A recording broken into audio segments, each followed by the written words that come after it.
মেশিনে তো চাঁদ नहीं ধরা পড়েগা, তাহলে কি ঈদ नहीं होएगा? এ ছাতা বড়া কয় কি কিসে একটা বোতলের ভাঙা মেশিন নিয়ে আইছে, এটা দিয়ে বলে চাঁদ দেখবে। এই মেশিন সরাও সরাও সরাও। বাংলাদেশের মেশিনে চাঁদ দেখা যায়গা। এই বাংলাদেশের মানুষ সবাই ঈদ করে ফেলাও। এই বাঙালি কয় কি রে, সকাল থেকে মেশিন নিয়ে বসিয়েছি এ পর্যন্ত চাঁদ দেখা পাইলাম না। কোনটা থেকে একটা মাছ মারা ছোকা নিয়ে আসি, কয় ঈদের চাঁদ দেখা গেছে।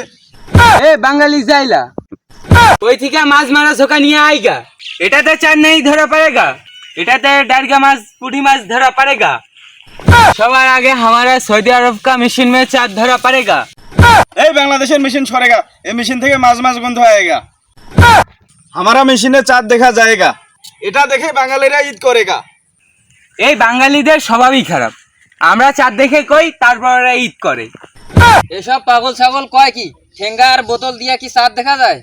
আমাদের বাংলাদেশের ঝোঁকায় স্পষ্ট চাঁদ দেখা যায়।